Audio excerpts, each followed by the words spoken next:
Good morning class, let's try chemistry. अब हमारी एक नेक्स्ट वीडियो है हमारे क्रैश कोर्स में, हमारे शॉर्ट रिवीजन में। ठीक है, जो हम स्टार्ट करने जा रहे हैं केमिकल काइनेटिक्स। ठीक है, पता है क्या होता है, जिसमें रेट ऑफ रिएक्शन को हम फाइंड करते हैं, किसी भी रिएक्शन की रेट को हम डिटरमाइन कर सकते हैं, उसे हम बोलते हैं केमिकल काइनेटिक्स। ठीक है, चलिए सपोज कीजिए कोई रिएक्शन हमें गिवन है। सपोज हमें कोई भी रिएक्शन गिवन है, हमसे बोला कि इसका रेट ऑफ रिएक्शन हमें लिखना है। कैसे लिखोगे रेट ऑफ रिएक्शन को, कैसे लिखते हैं बच्चा? क्योंकि रिएक्टेंट आपका कम होता जाता है तो कैसे लिखते हो, minus delta concentration of A upon delta T. ठीक है, क्योंकि प्रोडक्ट आपका बढ़ता जाता है तो इसलिए क्या लिखते हैं उसको, प्लस में डेल्टा कंसंट्रेशन ऑफ प्रोडक्ट यानी कि बी अपॉन में डेल्टा ऑफ टी। यहाँ पे माइनस लगाने का पर्पस क्या है? माइनस लगाने का पर्पस ये है बच्चा, क्योंकि कंसंट्रेशन ऑफ रिएक्टेंट आपके टाइम के साथ कम होती है ना। और डेल्टा का मतलब क्या होता है कि फाइनल माइनस इनिशियल। तो जब शुरू में तो सपोज आपकी 5 कंसंट्रेशन थी रिएक्टेंट की, बाद में बच गया वो 3, तो आपको 3 - 5 करना पड़ेगा ना। तो आंसर क्या आ गया, -2। अब कभी भी किसी भी चीज़ का रेट यानी कि स्पीड माइनस में नहीं होती, तो इसलिए हमने पहले ही इस चीज़ से ओवरकम करने के लिए माइनस लगा दिया। आ गया समझ में? चलिए, इसके बाद है आपका rate of disappearance and rate of appearance. ये क्या होता है? डिसअपियरेंस में क्या चीज़ कम हो रही है आपकी, क्या कम हो रहा है आपका? रिएक्टेंट कम हो रहा है हमारा। तो इसके लिए रेट ऑफ डिसअपियरेंस के लिए आप क्या लिखोगे बच्चा, delta concentration of A upon delta T. यहाँ पे माइनस प्लस लगाने की जरूरत नहीं है। क्यों नहीं है भाई? क्योंकि डिसअपियरेंस अपने आप में आपको बता रहा है। रेट ऑफ अपीयरेंस क्या लिखोगे आप, it is delta concentration of product that is B upon में डेल्टा टी। समझ में आ गया ना? माइनस की जरूरत ना प्लस की जरूरत। क्यों? क्योंकि वो अपने आप में बता रहा है मैं डिसअपियर हो रहा हूँ, अपने आप में बता रहा है मैं अपियर हो रहा हूँ, इसीलिए। ठीक है, चलिए समझ में आ गया। इसके बाद है आपका,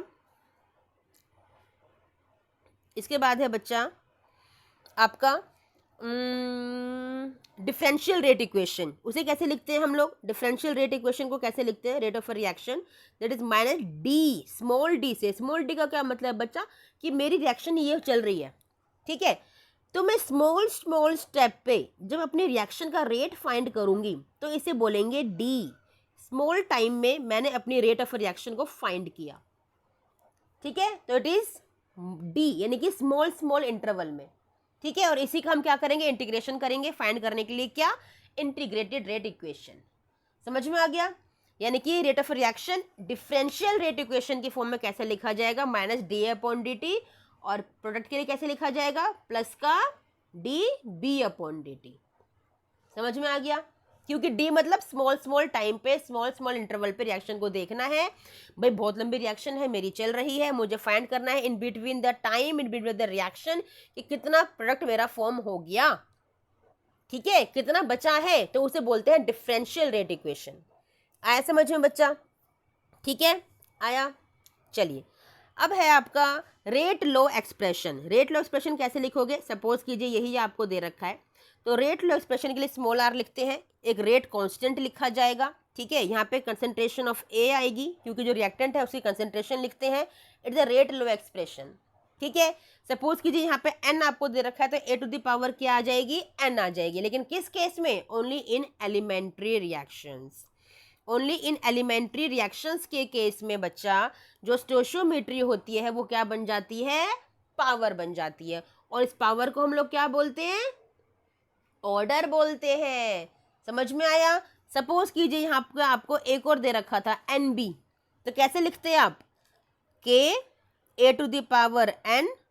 ठीक है, सपोज कीजिए इसको एम दे रखा है, N B to the power M, तो एन प्लस एम क्या हो गया, it is order.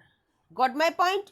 But for which reactions? For only elementary reactions. Complex reaction के लिए स्टोशियोमेट्री पावर में नहीं आती। सिर्फ और सिर्फ कौन सी रिएक्शन की आती है, रेट डिटरमाइनिंग स्टेप की। कॉम्प्लेक्स रिएक्शन बच्चा 2 या 2 से ज़्यादा रिएक्शन से मिलके बनती है, और जो भी आपकी रेट डिटरमाइनिंग स्टेप होगी उसमें जो रिएक्टेंट होगा उसकी स्टोशियोमेट्री पे डिपेंड करेगा क्या, आपका ऑर्डर। तो ये एक्सपेरिमेंटली देखा जाता है। तो कॉम्प्लेक्स रिएक्शंस एक्सपेरिमेंट पे डिपेंड करती है, यानी कि order of the complex reactions depends on the experiments. It can be determined only experimentally, but elementary reaction के लिए आप बड़े आराम से स्टोशियोमेट्रीज को पावर में ले सकते हो। आगे समझ में? ठीक है, चलिए समझ में आ गया हमें। तो एक टर्म और है मोलिकुलैरिटी। ऑर्डर बेटा, ऑर्डर ना कोई भी रियल नंबर हो सकती है, यानी कि 0, 1, माइनस अपॉन 2, कुछ भी फ्रैक्शन में वटेवर पॉइंट में भी हो सकती है, ठीक है। लेकिन जो मोलिकुलैरिटी है ना वो सिर्फ और सिर्फ 1, 2 और 3 हो सकती है। ऐसा क्यों? ड्यू टू कोलिजन फ्रीक्वेंसी या फिर कोलिजन थ्योरी। ये क्या है बेटा? एक मॉलिक्यूल को अगर टकराना है दूसरे मॉलिक्यूल के साथ तो पॉसिबल है ना, आपका जो प्रोडक्ट है वो फॉर्म हो जाएगा टकराने के बाद, ठीक है। अब 2 मॉलिक्यूल की भी टकरा सकते हो, मैक्सिमम 3 मॉलिक्यूल्स को आप टकरा सकते हो। टकराने का मतलब क्या है बेटा? प्रोडक्ट का फॉर्मेशन होना है। कैसे? सपोज कीजिए ये कोई मॉलिक्यूल है, एक ये मॉलिक्यूल है, एक ये मॉलिक्यूल है।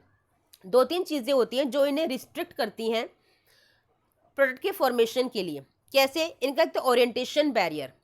सपोज कीजिए ये आपस में टकराए, ऐसे करके घूम के आए, तो आपस में उन्होंने इस तरह से अपने आप को अरेंज किया कि ये आपस में फिट हो गए और किसी एक प्रोडक्ट का फॉर्मेशन कर दिया।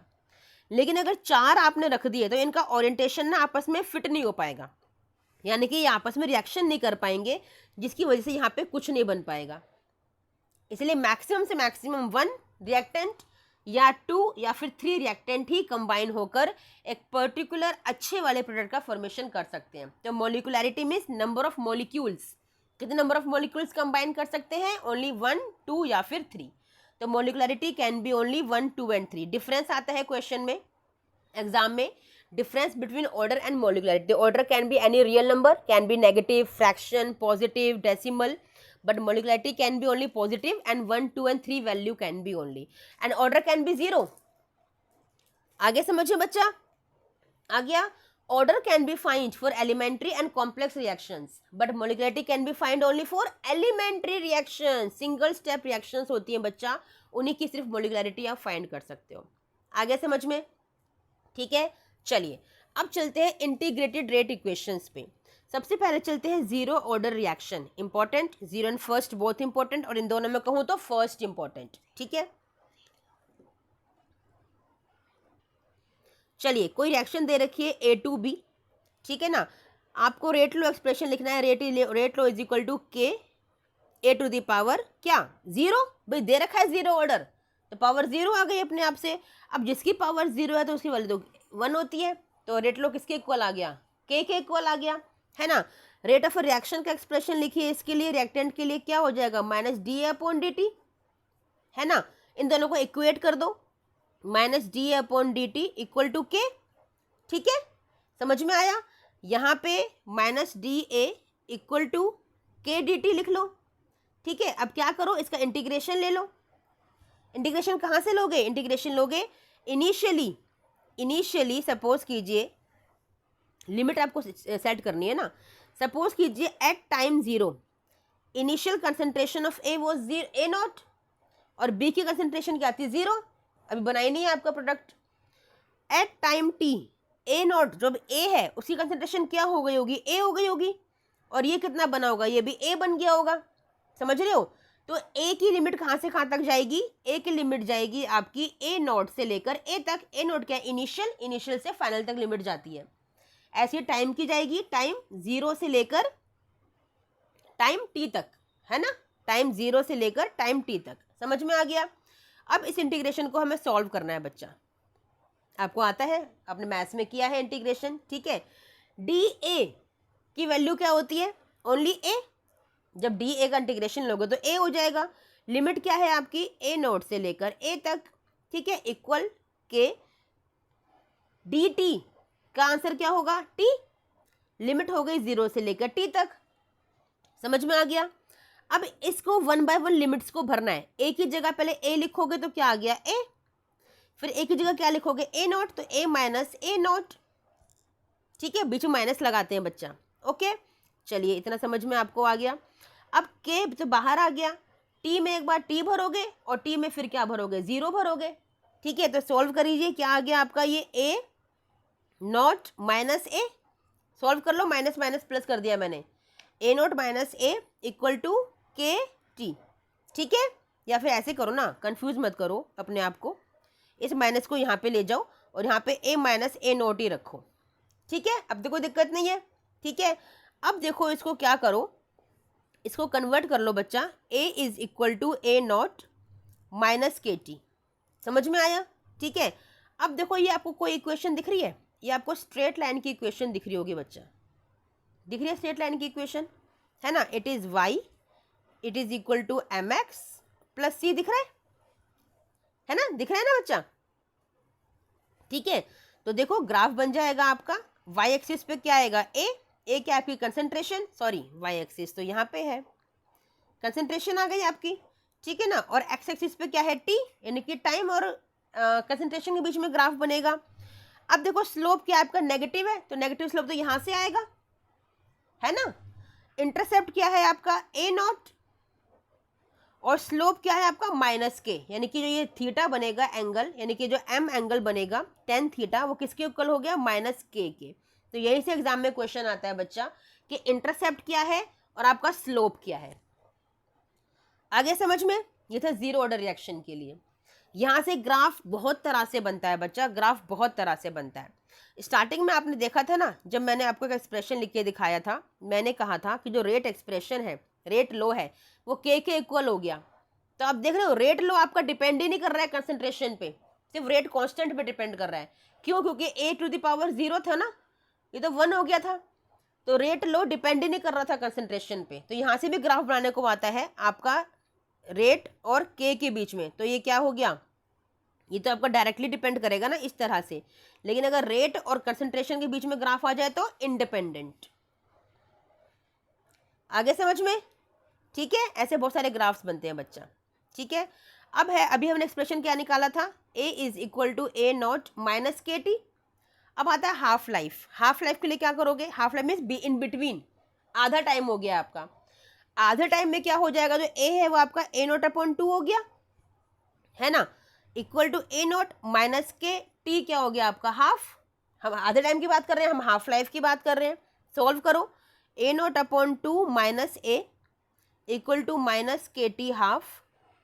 ठीक है, ये क्या हो जाएगा, -1/2 ए नॉट, यही होगा, सॉल्व करो, यही होगा बच्चा। ठीक है, minus K T half, minus minus cancel हो गए। ठीक है, क्या आएगा आपका, ये रब कर देते हैं ऊपर का,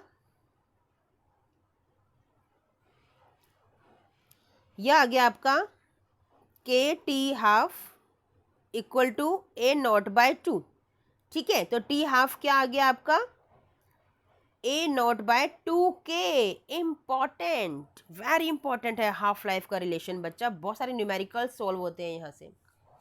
ठीक है, ये भी आपका स्ट्रेट लाइन का इक्वेशन बनता है, y is equal to M X plus C. C देखो यहाँ पे 0 है ना, तो इंटरसेप्ट आपका बनेगा ही नहीं।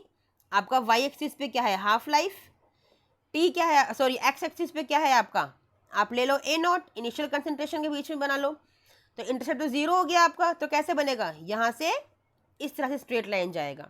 ठीक है, तो ये हो गया, इंटरसेप्ट तो आपको 0 हो गया, आपके पास स्लोप है, स्लोप क्या है आपका 1/2k। Got my point? Any problem? चलिए, वेरी गुड। जैसे आपने जीरो ऑर्डर का किया बच्चा, वैसे ही आपको फर्स्ट ऑर्डर का भी करना है। कुछ नहीं है, हलवा है, बस इजी है, प्रैक्टिस करोगे सब हो जाता है। ठीक है, चलिए फर्स्ट ऑर्डर के लिए कर लेते हैं। ए टू बी को रिएक्शन आपको दे रखी है, ठीक है, इसके लिए रेट लो एक्सप्रेशन लिख लीजिए फर्स्ट ऑर्डर के लिए, के ए टू द पावर 1, भी फर्स्ट ऑर्डर है ना, ए टू द पावर 1। ठीक है, और रेट ऑफ रिएक्शन का एक्सप्रेशन क्या आएगा, that is minus D A upon D T. Equate कर दीजिए, minus D upon D T is equal to K A, power 1 को हटा देते हैं। ठीक है, इंटीग्रेशन ले लीजिए इसका, पहले डी टी को वहाँ पे ले जाओ और ए को इधर ले लो, है ना, ऐसे करेंगे ना, क्यों बच्चा,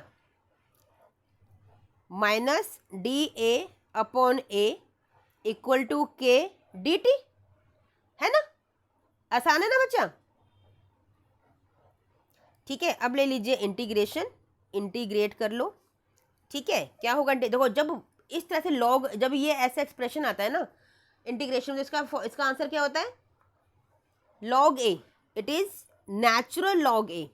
ठीक है, लिमिट कहाँ से होगी, लिमिट वही वाली जाएगी आपकी ए नॉट टू ए। ठीक है, ऐसे ये के बाहर आ जाएगा, यहाँ पे हो गया आपका इंटीग्रेशन हो गया इसका टी, लिमिट हो गई 0 to t। ठीक है, लिमिट वही पहले वाली है। अब देखो जब भरोगे इसको तो माइनस को बाहर रखो, लॉन ए में पहले ए भरोगे तो लॉन ए हो गया, माइनस फिर क्या भरोगे, लॉन ए नॉट भरोगे, ठीक है, के ऐसे ही पहले टी भरोगे टी में और फिर क्या भरोगे, जीरो भरोगे, ठीक है, समझ में आ गया। ये अपने हाथों से जब तक नहीं करोगे ना बच्चा तब तक पता नहीं चलता, ठीक है ना, करके देख लेना। चलो अब माइनस को फिर से वहीं पे ले जाओ, ये हो गया ln A minus ln A naught equal to minus K T, यही हो गया है ना, हो गया ना बच्चा। चलिए अब देखो ln A equal to ln A naught minus K T, दिख रहा है, ठीक है। अब देखो फिर से ये y is equal to M X plus C का ग्राफ बन जाएगा, स्ट्रेट लाइन इक्वेशन का बना दो। y एक्सिस पे क्या है, लॉन ए, x एक्सिस पे क्या है आपका टाइम, ठीक है ना, नेगेटिव स्लोप है तो ऐसा ग्राफ जाएगा। इंटरसेप्ट क्या है आपका, ये रहा, क्या है ये, लॉन ए नॉट, और स्लोप क्या बनेगा m, that is equal to minus K, ये वाला। आगे समझो बच्चा, ठीक है। चलिए इसको और एक्सटेंड कर सकते हैं हम आगे। अब इस नेचुरल लॉग को हटा देते हैं, क्या लगाएं, लॉग विद बेस 10, क्या करना पड़ेगा उसके लिए, 2.303 से मल्टीप्लाई करना पड़ेगा, ठीक है, 2.303 लॉग विद बेस 10a। अब मैं हर जगह बेस 10 नहीं लिखूंगी, अंडरस्टूड है आपका। 2.303 log A naught minus K T, ठीक है। अब सारे टर्म्स को डिवाइड कर दो 2.303 से, ठीक है, ये आ जाएगा log A equal to log A naught minus K T upon 2.303, यही आ गया, ठीक है, समझ में आया। अब देखो फिर से इक्वेशन दिख रही है आपको बनती हुई, y is equal to M X plus C. बेटा ग्राफ ना डिफरेंट डिफरेंट स्टेप से आता है तो आपको समझ में आना चाहिए। अगर ये डेरिवेशन आपको आती है ना, आप कोई भी ग्राफ बना सकते हो, आपको ग्राफ में प्रॉब्लम होगी नहीं। जब भी एग्जाम में ग्राफ है ना, क्या करो, साइड में ना डेरिवेशन लिख लो, सबसे बेटर है, ठीक है बच्चा। चलिए अब ग्राफ बना के देखो इसका, y एक्सिस पे क्या है, लॉग ए, x एक्सिस पे क्या है आपका टाइम, ठीक है, नेगेटिव स्लोप है, फिर से इंटरसेप्ट क्या है आपका, लॉग ए नॉट, और ये क्या है आपका स्लोप, इट इज माइनस के अपॉन 2.303। आगे समझ में, ठीक है। इसी रिलेशन से हाफ लाइफ भी निकाल लो बच्चा, इसी को हाफ लाइफ में लिख लो, कैसे, ये हो गया log A naught upon 2, A naught upon 2 हो गया, ठीक है, ये हो गया लॉग ए नॉट माइनस के अपॉन 2.303, टी क्या हो जाएगा, टी हाफ हो जाएगा, ठीक है ना, समझ में आ गया, ठीक है। अब देखो एक साथ ले आओ फिर से इसको, log a naught upon 2 minus log a naught equal to minus K T half upon 2.303, ठीक है। जब log में ऐसे माइनस में वैल्यूज होती है ना तो वो अपॉन में चली जाती हैं बेटा, क्या हो जाएगा, log a naught upon 2 upon a not, ठीक है। इसे सॉल्व करो तो क्या हो जाएगा, ये हो जाएगा log a naught upon 2a not, है ना, ये कैंसिल हो गया तो ये क्या आ गया, ये आ जाएगा आपका log 1/2 हो जाएगा, ठीक है। इक्वल टू में क्या है आपके पास, माइनस के अपॉन 2.303 टी हाफ, समझ में आया इतना, ठीक है। चलिए इसके बाद इसे क्या लिख सकते हो, log टू दी पावर -1, 1/2 को टू दी पावर -1 लिख सकते हैं। इस -1 को पहले ले आओ तो क्या हो गया, माइनस log2, माइनस से माइनस कैंसिल हो गया तो log2 के इक्वल क्या आ गया, k अपॉन 2.303 टी हाफ, ठीक है, समझ में आया इतना, बस आने वाला है अब तो रिलेशन आपका। अब इसे टी हाफ के सारे को इक्वल ले जाओ, टी हाफ के इक्वल हो गया आपका log2 इंटू 2.303 अपॉन में के, log2 की वैल्यू क्या होती है बच्चा, इट इज 0.3, है ना, इंटू 2.303 मल्टीप्लाई कर लो बच्चा, ये आपका आंसर आ गया 0.693 अपॉन में के। इम्पॉर्टेंट, वेरी इंपॉर्टेंट रिलेशन है, 90% क्वेश्चन आते हैं। ठीक है, इसका स्टेटमेंट ग्राफ भी बना सकते हो आप लोग बड़े आराम से, हाफ लाइफ और के बीच में। ठीक है ना, आराम से बन सकता है इसका ग्राफ भी। ठीक है, समझ में आ गया बच्चा। चलिए बच्चा, अब एक इम्पॉर्टेंट है जो एग्जाम में आता ही आता है, आपसे पूछा जाता है T75% is equal to twice of T50%। देखो अभी T50% का हमने रिलेशन निकाला है, T हाफ लाइफ का रिलेशन हमने निकाल लिया है, दैट इज 0.693 अपॉन के। ठीक है, इतना आपको समझ में आ गया। T75% कैसे निकालोगे बच्चा? देखो T75% कैसे निकलेगा बच्चे, आपके पास ये देखो, आपका रिलेशन क्या था, आपके पास रिलेशन था T is equal to 2.303 upon K log A naught upon A. अभी रिलेशन निकाला था पीछे हम लोगों ने, ठीक है ना। ए नॉट क्या है, इनिशियली कितना है, और ए क्या है, कितना बचा है, रिमेनिंग, कितना यूज हुआ नहीं, कितना बचा है आपके पास।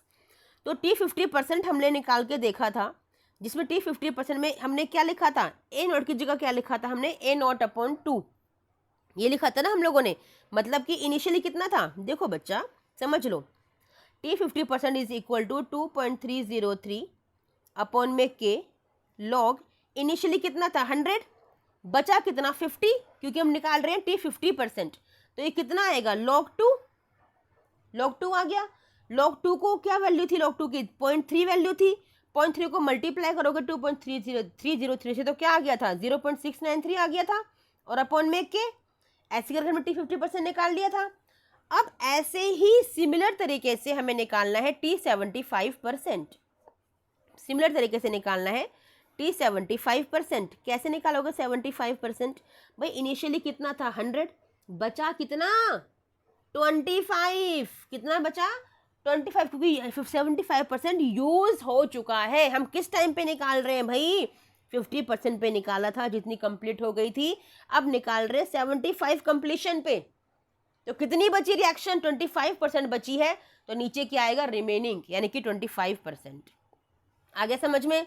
ठीक है, सॉल्व कर लो। ये हो गया 4 ये आ गया आपका log 4, क्या लिख सकते हो, log 2 स्क्वायर, यानी कि 2 log 2 लिख सकते हो, यानी कि क्या है आपके पास, यहाँ पे आपके पास है बच्चा T75% इक्वल टू 2.303 log 2 का स्क्वायर, यानी कि 2 अपॉन में के भी तो है, 2.303 अपॉन में के इंटू 2 log 2। log 2 की वैल्यू क्या हो गई, 2 पहले आ जाएगा ना log से, 2 की वैल्यू, log 2 की वैल्यू क्या थी 0.3 थी या नहीं थी, सॉल्व कर लो, क्या हो गया, इसको सॉल्व करके क्या आएगा 0.693 अपॉन में के, आ गया कि नहीं आ गया, ट्वाइस आ गया कि नहीं आ गया, यस आ गया बच्चे। ठीक है, इस तरह से हमें ये डेरिवेशन छोटी सी करनी थी, और 3 नंबर में आती है, पता है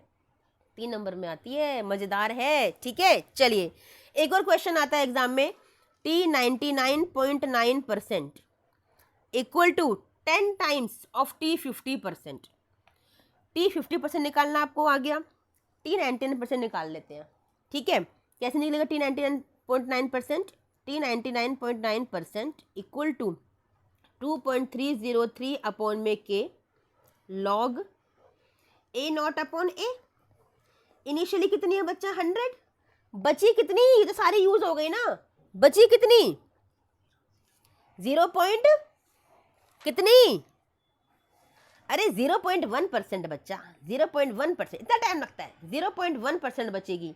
ठीक है, तो पॉइंट आके ऊपर 0 आ गया, तो क्या बचेगा 1000। अरे भैया माइनस कर लो, 100 में 100.0 में से माइनस करो 99.9, ठीक है माइनस करो, 10 में से 9 गए 1 आया पॉइंट, 9 में से 9 गए 0, 9 में से 9 गए 0, तो 0.1 नहीं आ गया, अरे बच्चा तो 0.1 ही तो लिखा है, कितनी 0 लगा दो क्या फर्क पड़ रहा है, पॉइंट के बाद तो 1 ही रहने वाला है ना, क्या बच्चे हैं। चलिए कोई बात नहीं, छोटे बच्चे हो। चलिए ये आ गया 1000, क्या लिख सकते हो 10 to the power 2, भाई 1000 को 10⁻² लिख सकते हो कि लिख सकते हो? अरे बेवकूफ, 10⁻³ लिखोगे, कितनी जीरो है? 3 जीरो है, 10⁻³ लिखोगे तो क्या हो गया, 3 log 10, और log 10 की वैल्यू क्या होती है? log 10 की वैल्यू होती है 1। ठीक है, तो यहाँ पे क्या आ गया, ये आ गया आपका 2.303 इंटू 3। सॉल्व करो सॉल्व करो सॉल्व करो, क्या आएगा आंसर? अरे इतना तो कर सकते हो बच्चा, ये आ गया 0.693 अपॉन में के। ठीक है, मतलब क्या हुआ, बच्चे मल्टीप्लाई सही हुआ है ये? क्या बच्चे, सही से मल्टीप्लाई करो, ये आएगा 909.6, ये आंसर आ गया बच्चा। ठीक है, हमें क्या प्रूफ करना था, हमें प्रूफ करना था T 99.9% is equal to 10 times of T 50%, 10 times. जरा देखो 10 टाइम्स आ रहा है कि नहीं आ रहा है? हमारे पास था 0.693 अपॉन के, किसके लिए? 50% के लिए। आप खाली 0.69 को लेके चलो ना, 0.69 को लेके चलो, ये आपका 6.9 है, तो हो गया ना 10 टाइम्स। 10 टाइम्स हुआ कि नहीं हुआ? ये आ गया T 99.9% equal to 10 times of T 50%। आ गया नहीं आ गया? 10 टाइम्स है ये। ओके, चलिए बच्चे, last 2 topic, pseudo first order reaction कौन सी होती है भाई? दिखने में लगती है पता नहीं कौन से ऑर्डर के रिएक्शन है, बट निकलती कौन सी है? फर्स्ट ऑर्डर रिएक्शन निकलती है। ठीक है ना, मतलब लगता है कि आपको कोई और ऑर्डर हो सकता है, बट निकलती फर्स्ट ऑर्डर रिएक्शन है, उन्हें बोलते हैं सूडो, मतलब फॉल्स, है ना, सूडो फर्स्ट ऑर्डर रिएक्शंस। चलिए, एग्जाम्पल हैं 2 फेमस जो एग्जाम में आते हैं आपके, that is inversion of cane sugar, है ना, इन्वर्जन ऑफ केन शुगर, और आपका एस्टेरिफिकेशन यानी कि फॉर्मेशन ऑफ एस्टर्स। ठीक है ना, ये इंपॉर्टेंट रिएक्शंस हैं आपकी दोनों की दोनों, जिनमें दोनों में वाटर आप डालते हो, दोनों रिएक्शन में वाटर यूज होता है, क्योंकि वाटर एक्स्ट्रा अमाउंट में डाला जाता है हमेशा, तो उसे कांस्टेंट ले लिया जाता है, और जो कांस्टेंट होता है उसे उसका हम रेट कांस्टेंट फाइंड नहीं कर सकते, दैट्स वाई ऑर्डर क्या आ जाता है आपका 1। समझ में आ गया? ठीक है, अब है आपका अरेनेस इक्वेशन, सिंपल एक्सप्रेशन बता रही हूँ, डेरिवेशन नहीं बताऊंगी। अरेनेस एक्सप्रेशन क्या होता है आपका, k is equal to A to the power minus E A upon R T, एक आपके पास ये वाला एक्सप्रेशन है। ठीक है, एक एक्सप्रेशन है आपका नेचुरल लॉग के फॉर्म में, log with base E K is equal to log with base E A, यहाँ पे हम नेचुरल लॉग लेते हैं सबका, ठीक है, minus E A upon R T, क्योंकि नेचुरल लॉग से ये ई कट जाता है, तो इसलिए minus E upon R T आ जाता है। ठीक है, इसको जब मल्टीप्लाई करते हैं 2.303 से, फिर डिवाइड करते हैं, तो आपके पास रिलेशन आता है लॉग विद बेस 10 की फॉर्म में, log K is equal to log A minus E A, बस यहाँ पे 2.303 मल्टीप्लाई हो जाएगा, तो लर्न करना भी इजी है, 2.303 आर टी। ठीक है, ये था लॉग विद बेस 10 की फॉर्म में। एक और है इसका एक्सप्रेशन जो न्यूमेरिकल्स में बहुत यूज होता है, दैट इज K1 K2 की फॉर्म में है, T1 T2 की फॉर्म में है, that is log K2 upon K1 is equal to E A upon 2.303 R 1 upon T1 minus 1 upon T2। मैंने डेरिवेशंस करवा रखे हैं इसकी आपको अपनी वीडियोस में, तो चाहो तो वहां से आप देख सकते हो। ठीक है, चलिए चैप्टर इज एंड, चलिए मिलते हैं नेक्स्ट वीडियो में, टिल देन थैंक यू बच्चा, बाय बाय।